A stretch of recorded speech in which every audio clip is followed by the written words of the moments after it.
You know that morning, nothing dramatic happens, no bad news, no emergency, your alarm goes off, you reach for your phone, and before you even check a text, before you even look at the weather, you open your bank app. Not because you're planning some big purchase, not because you're about to book a trip, just to make sure today is safe. You stare at the number, and you exhale. Not relief, more like permission to exist for the next 12 hours. And that's the part that should bother you. Because at some point your bank balance stopped being information and started functioning like a heart monitor. When it's high, your chest loosens. When it's low, your body tightens like something is about to go wrong even if nothing is wrong. It's such a normal routine that most people don't even notice how insane it is. You're not checking your money, you're checking your nervous system. Here's the paradox. Most people think having more money changes your life by upgrading the outside. Better apartment, better car, better vacations. But the first thing money actually changes, when it changes anything at all, is the way your brain breathes. And what's uncomfortable is this. There are people making decent money who still live like they're standing on the edge of something. Not because they're reckless, not because they're lazy, not because they're buying designer shoes they can't afford. They can do everything right on paper and still wake up needing that number to calm them down. Because the real problem isn't income, it's distance. Not distance in the motivational sense, distance in the practical, boring adult sense. How far am I from panic if something breaks? And once you notice you've been living without that distance, you can't unsee it. So here's the question I want you to sit with for a second. If there is a number that finally lets you step back from the edge for real, what is that number? And why does it change everything? So let me press on this for a second, because once you notice that bank app heart monitor thing, it raises a few questions you can't unask. If you had $50,000 sitting in savings right now, cash not stocks, you'd be afraid to touch. Would your life actually look fancier, or would it just feel quieter? And why is it that someone with $5,000 can still feel like they're one bad week away from panic, but someone with $50,000 starts making completely different decisions, even if they earn the exact same paycheck? And here's the uncomfortable one. If 50,000 is that important, if it really changes how you think, how you sleep, how you decide, why do so many people finally hit that number and then slide right back down like it never happened? That's what most people don't want to look at. They treat 50,000 like a finish line, but the pattern says it's not. It's a switch. And if you understand what that switch is, what it flips on and what it flips off, you'll understand something bigger than just a savings goal. You'll understand why so many adults feel exhausted by money, even when they're not broke. Because the real story here isn't the number. The number is just the symptom. The real story is the mechanism underneath it. And once you see the mechanism, you stop blaming yourself for not having more motivation. You start realizing you've been playing by rules that were never designed to make you feel safe. And that's the part we need to break down without rushing to fix anything yet. Let's name the problem clearly before this turns into another vague money conversation. This video is not about getting rich. It's not about investments. It's not about lifestyle upgrades. It's about a financial trap that a lot of functional adults are stuck in. People who earn okay, people who pay their bills, people who look fine from the outside, but underneath that, they're still being controlled by money. Not because they spend irresponsibly, not because they lack discipline, but because they don't have a buffer. And that's the core issue. Here's the thesis straight up. $50,000 doesn't turn you into a different person overnight. It doesn't magically fix your life. What it does is much more specific than that. It flips your operating mode. Below that line, you're playing defense. You're reacting. You're protecting. You're avoiding mistakes because mistakes feel expensive. Above that line, something shifts. You're no longer just trying not to lose. You can actually start choosing. And when that switch happens, three things change in a very predictable way. The way you react to risk changes. The way you make career decisions changes. And the way you experience time changes. You stop thinking in weeks and billing cycles. You start thinking in years. That's why this number matters, not because it's impressive, but because it buys something most people never realize they're missing. Money doesn't just buy stuff. It buys the right to delay decisions. And once you understand that, the next question becomes unavoidable. Why is this the number where the switch flips? Why not 10,000? Why not 100? That answer sits inside how the system actually works. Let me be clear about where I'm coming from here. I'm not a financial advisor.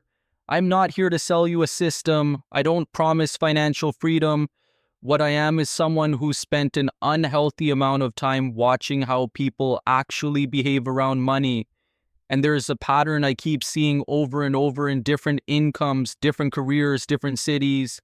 When people finally build a buffer that's big enough to survive a real hit, not a parking ticket, not a bad weekend, but a real disruption, their behavior changes in the same ways almost on cue. Not dramatically, not overnight, but consistently. They don't suddenly become smarter. They don't magically get disciplined. Their minds just get quieter. And when the noise drops, something important happens. Decisions get less frantic. Trade-offs get clearer. Bad choices stop feeling urgent. That's the promise here. Not wealth, not luxury, just fewer panicked decisions. And to understand why $50,000 has that effect, why it keeps showing up as a turning point, we have to break down two systems that most people never connect. The system of fixed costs that quietly runs your life, and the system inside your brain that reacts to it. And the first one might surprise you. Because the biggest trap usually isn't where people think it is. It's the money that leaves your account without asking first. Here's the system most people never actually map out. Money usually doesn't disappear because of one huge mistake. It leaks out through fixed costs that quietly expand over time.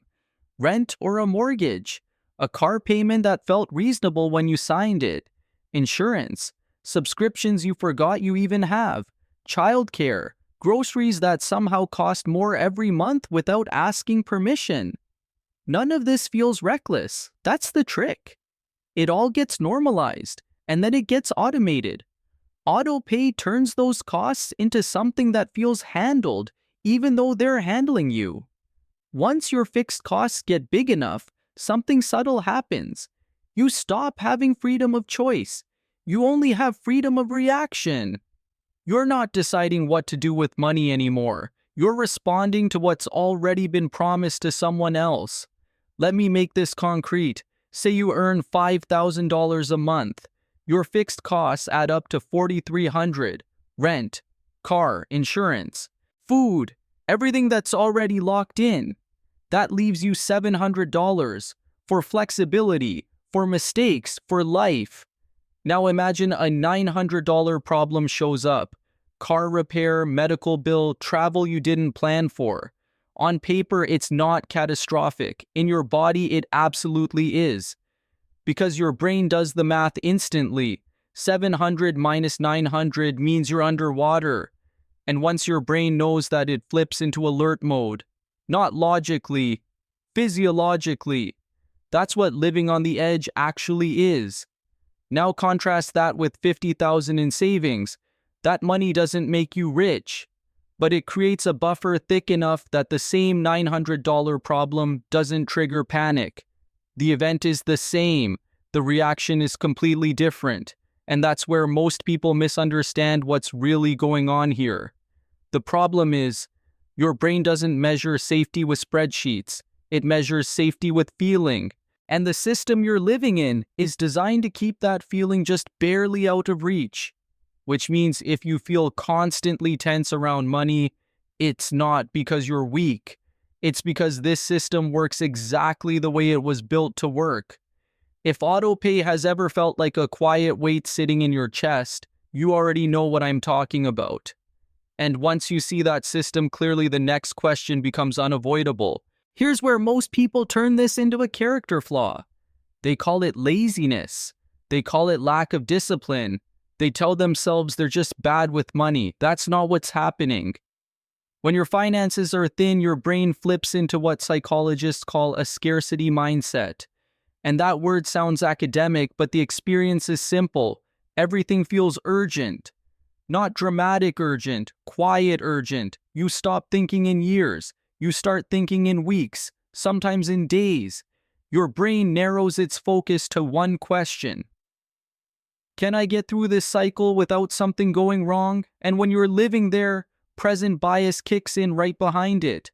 Present bias is your brain saying, I need relief now. I'll worry about later, so you make small choices that aren't logical on paper but make perfect sense in the moment. You check your bank app 5 times a day. You delay opening a bill because you don't want the spike of stress. You buy something small. Order takeout, add a subscription. Not because you're irresponsible, because your nervous system is asking for a break. This isn't stupidity, it's survival behavior. Your brain is trying to lower pain today, even if it quietly makes tomorrow harder. And that's why telling people to just budget better rarely works. You're asking a stressed system to act like a calm one. Now here's the important shift. When you hit something like $50,000 in savings, it doesn't suddenly make you smarter. It doesn't upgrade your willpower. What it does is remove the constant signal that every mistake is a threat. Your brain stops treating small financial errors like potential disasters. The alert system stands down. You don't become disciplined. You become less defensive. And that's a huge difference. But before you start romanticizing that moment, there's something you need to see. Because right when people finally feel safe, a different trap tends to show up. And it catches a lot of them off guard. This is where the cost of living close to the edge really starts to stack up. And it doesn't show up all at once. It escalates. The first cost is mental. Decision fatigue. When money is tight, every choice feels heavier than it should. Not because the choices are big, but because your brain is already overloaded. You're constantly calculating. Can I afford this? What if something else breaks? Should I wait? Should I not? Money scarcity doesn't just limit your bank account. It limits your cognitive bandwidth. You get tired faster. You avoid decisions. You default to whatever feels easiest in the moment. That's the first tax. Then comes the second one, opportunity cost. When you don't have runway, you don't have flexibility. You stay in a job you've outgrown because switching feels risky. You skip training or education because you can't afford the time or the uncertainty. You don't negotiate because the downside feels too dangerous. So you choose what I call temporary stability. Not because it's good, but because it's predictable. And that choice compounds quietly. Years later, you look back and realize you didn't just miss money. You missed momentum. Then there's the third cost, and this one is the most expensive. Bad deals. When you need money urgently, you lose leverage. You take loans with ugly terms. You buy things on payment plans that cost more than they should. You accept housing that doesn't fit your life. You tolerate work environments you shouldn't have to tolerate. Not because you want to, because you're cornered. And that's the pattern most people never name. Living on the edge doesn't just make life stressful. It makes you easy to pressure. Not controlled by a person, controlled by due dates. That's what it really means to live paycheck to paycheck. You're not just managing money, you're managing deadlines that dictate your behavior. And once you see that clearly, the question changes. It's no longer how do I earn more, it becomes something much more specific. What does it actually cost to stop being cornered? Because that's what $50,000 really buys. And the math behind that is surprisingly simple. Let's break the illusion cleanly with numbers. $50,000 is not a flex, it's not a lifestyle, it's not a status symbol, it's runway.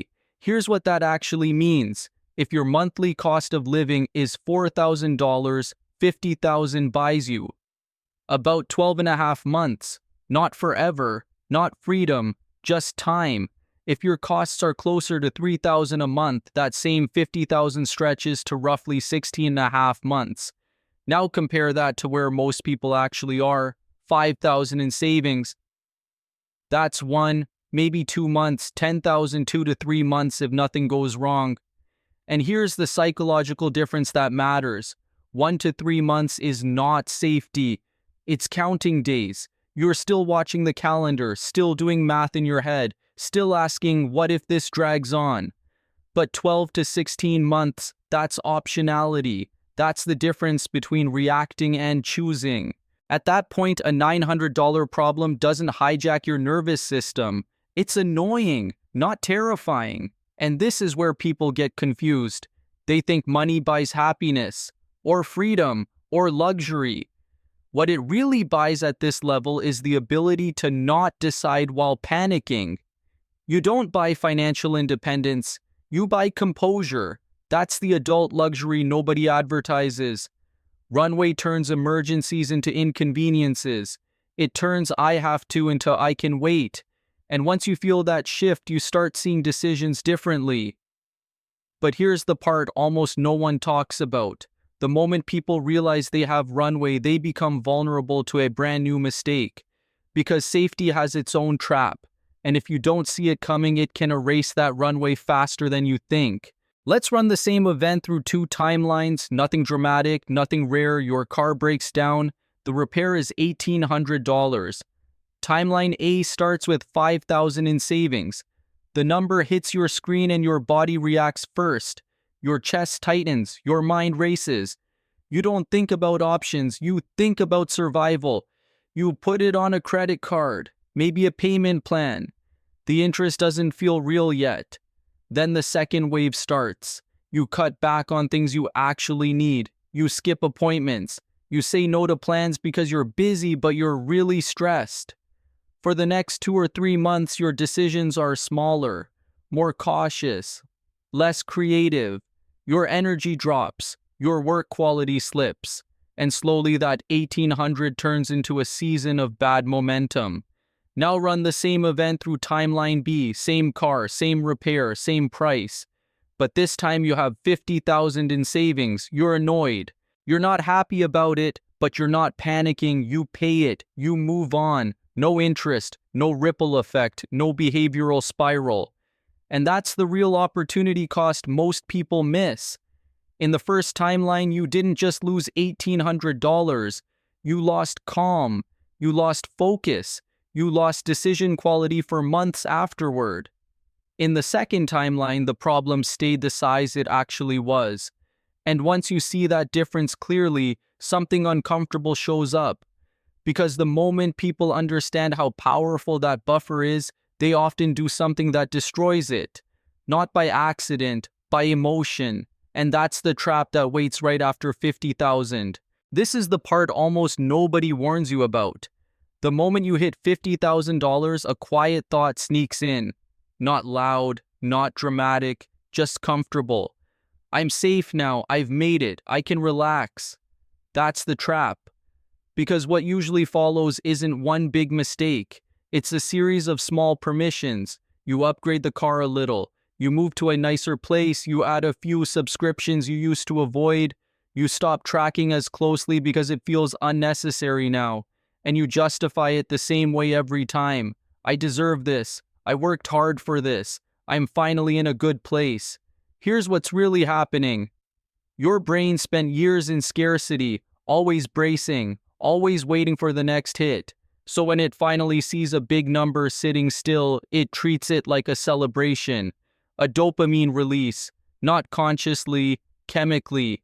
The problem is $50,000 isn't a finish line. It's not wealth. It's not freedom. It's the point where long-term thinking becomes possible.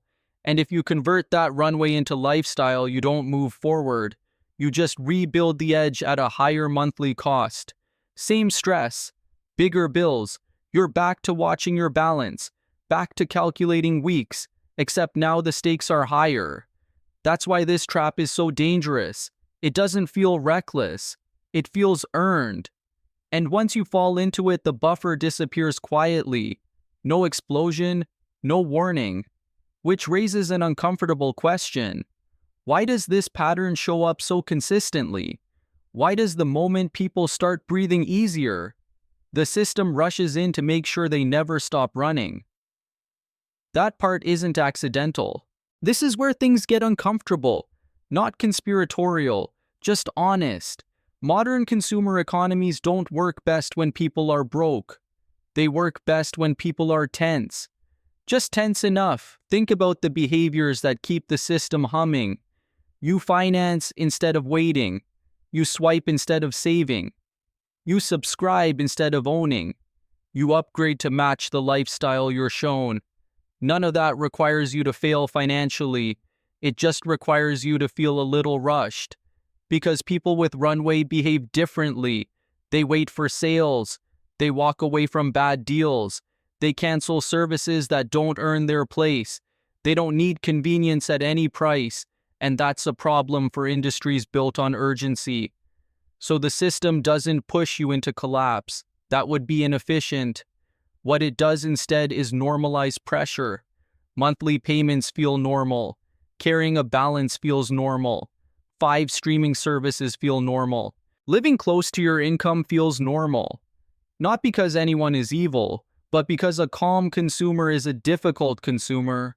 A person who isn't rushed doesn't impulse buy. A person who isn't cornered doesn't accept bad terms. A person who isn't anxious doesn't pay extra just to make discomfort go away. That's the real incentive structure. The system doesn't need you poor. It needs you busy, subscribed, and slightly behind.